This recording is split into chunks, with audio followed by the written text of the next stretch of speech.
अस्सलाम वालेकुम नाज़रीन इकराम, मैं हूं हसनैन अली और आप देख रहे हैं मेरा यूट्यूब चैनल। नाज़रीन, सुहेल अफरीदी इस वक्त पूरे कानूनी रास्ते इस्तेमाल कर रहे हैं और दिलचस्प बात यह है कि वो 1 इंच भी पीछे हटने को तैयार नहीं है। हालांकि पूरे मुल्क में सवाल गूंज रहा है कि आखिर तहरीक इंसाफ NA 18 का ज़िमनी इंतखाब कैसे हारी या उसे कैसे हराया गया। बात यहाँ पर रुकी नहीं, सवाल ये भी उठा कि अगर बाइकाट करना था तो फिर मुकम्मल क्यों नहीं किया गया। फिर शहराम तरगई और दीगर रहनुमाओं ने इस बात को तस्लीम किया कि इमरान खान ने मुकम्मल बाइकआउट की बात की थी और हमने बात ना मानकर गलती की है। लेकिन सारी सूरत हाल के बावजूद तहरीक इंसाफ ने कल प्रेस कॉन्फ्रेंस की और 500 से जायद पोलिंग स्टेशन के फॉर्म 45 पेश करके कहा कि हम इतनी लीड से जीत रहे थे, यानी तनाज़ा कम होने की बजाय मजीद बढ़ता चला जा रहा है। इसी दौरान सुहेल अफरीदी को दबाव में लाने के लिए इलेक्शन कमीशन ने ना सिर्फ उन्हें बुलाया बल्कि इनके खिलाफ केस भी आगे बढ़ा दिया है।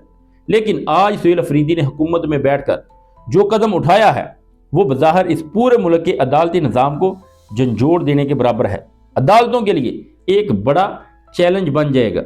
कल मुस्तफ़ा नवाज खोखर ने प्रेस कॉन्फ्रेंस में कहा कि आखिर जस्टिस तारक जंगीरी का जुर्म क्या था, सिर्फ इतना कि उन्होंने फॉर्म 45 मांगा और इसके नतीजे में इनकी डिग्री को जाली करार दे दिया।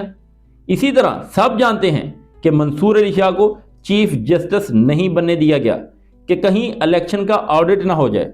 ये सब बातें एक दूसरे को जोड़ रही हैं और आज ये खदशा वाज़िया हो गया है कि हर बार जब भी इलेक्शन का वक्त आएगा, जब भी कोई इलेक्शन होगा, यही चीज़ें हुकूमत के लिए परेशानी बनेगी कि कहीं इलेक्शन का ऑडिट ना हो जाए। क्योंकि इन्होंने जब भी आना है हुकूमत में, जब भी कोई सीट निकालनी है, चाहे वो ज़िमनी इंतखाब हो, इन्होंने धांधली के जरिए ही आगे आना है और ये इनके लिए सबसे बड़ी परेशानी बनती है कि कहीं इसका ऑडिट ना हो जाए। इसी पस मंज़र में आज एक और बड़ा बयान सामने आया।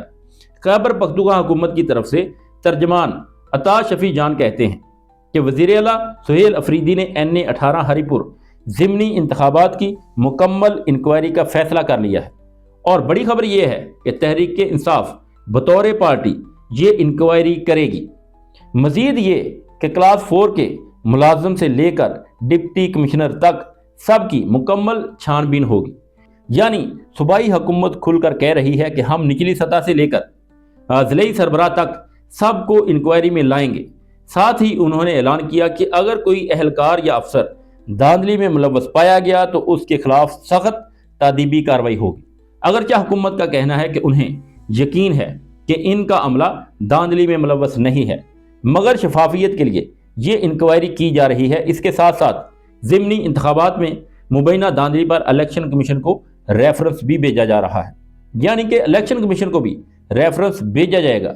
असल धमाका खेज खबर तब आई जब अता शफी जान के मुताबिक प्रिजाइडिंग अफसरान के बयानात और बयानी हल्फी कलमबंद किए जा रहे हैं और यही वो नुकता है जिसने इलेक्शन कमीशन को छुट्टी वाले दिन भी बयान जारी करने के ऊपर मजबूर किया है।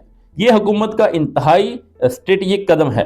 प्रिजाइडिंग अफसरान जो सूबाई हुकूमत के मातहत मुलाजम थे, उनसे फॉर्म 45 पर मबनी हल्फिया बयानात लिए जा रहे हैं कि ये फॉर्म इन्हीं के जारी करदा हैं, असल नताइज हैं और वो इसके ऊपर स्टैंड करते हैं। इसका मतलब ये है कि ये बयानी हल्फी बाद में अदालत में पेश किए जा सकेंगे। ये एक मजबूत कानूनी बुनियाद बन सकती है और हुकूमत वाज़िया तौर के ऊपर कह रही है कि हमारा अमला मुलव्वस नहीं है। असल गड़बड़ इस जगह पर हुई जहां नताइज पंच किए गए, यानी कि टेम्पर्ड फॉर्म 45 इस्तेमाल हुए। इसका बराह रास्त इशारा इलेक्शन कमीशन और मुतलका RO-DRO की तरफ जाता है, यानी कि इनकी साजिश के साथ ये सब कुछ किया गया है। आज शाम 4 बजे सुहेल अफरीदी ने प्रेस कॉन्फ्रेंस का ऐलान किया। छुट्टी वाले दिन ये खुद बताता है कि मामला कितना संगीन है। गालिब इम्कान है कि वो मुकम्मल तफसीलात सामने रख देंगे और जैसे ही खैबर पख्तूनख्वा हुकूमत की जानिब से इंक्वायरी और बयानात की खबरें चली, इलेक्शन कमीशन फौरन हरकत में आया और 30 तारीख को छुट्टी वाले दिन एक गैर मामूली बयान जारी कर दिया। बयान में हमेशा की तरह कहा गया कि मखसूस अनासर ज़िमनी इंतखाबात को मुतनाज़ा बनाने की कोशिश कर रहे हैं, खसूसन NA 18 में RO-DRO की तैनाती को साजिश करार देना बेबुनियाद है।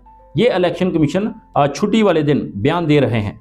इलेक्शन कमीशन मजीद कहते हैं कि الیکشن کمیشن نے مزید کہا کہ چونکہ عام انتخابات میں عملے کی کمی تھی اس لیے ضمنی انتخابات میں اپنے افسران کو RO لگایا گیا، لیکن سوال یہ ہے کہ 13 حلقوں میں ضمنی انتخابات ہوئے تھے، کیا 13 حلقوں میں الیکشن کمیشن نے اپنا عملہ لگایا تھا؟ مثال کے طور پر لاہور میں NA 129 میں کون سا RO تھا؟ کیا وہ الیکشن کمیشن کا اپنا تھا؟ نہیں، وہ تو پنجاب حکومت کے ماتحت ایک افسر تھا۔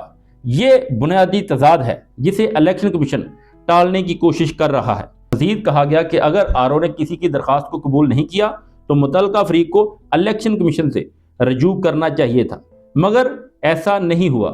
سوال یہ ہے کہ کون سا فارم مؤثر ہے؟ پنجاب، خیبر پختونخوا اور اسلام آباد کے حلقوں میں دھاندلی کے الزامات پڑے ہیں، کتنے فیصلے ہوئے؟ کون سا فارم چل رہا ہے؟ حقیقت یہ ہے کہ سکندر سلطان راجہ کا کردار اس ملک کے انتخابی تاریخ میں مثال کے طور پر یاد رکھا جائے گا کہ انہوں نے دھاندلی کی تھی اور ٹکا کے دھاندلی کی تھی۔ خاص طور پر جو کچھ انہوں نے 8 فروری کو کیا، یہ ان کا نام ایک بدترین الیکشن کمیشن کے طور پر یاد رکھا جائے گا۔ اب الیکشن کمیشن آخر میں کہتا ہے کہ اگر کسی کو اعتراض ہے تو وہ ری کاؤنٹنگ کی طرف جائے، لیکن جب RO خود ہی سوالوں کے گھیرے میں ہوں، جب فارم 45 کے حلفیہ بیانات سامنے آ رہے ہوں، جب صوبائی حکومت خود انکوائری میں لگی ہو، تب الیکشن کمیشن کی یہ بات عوام کو مطمئن نہیں کر سکتی۔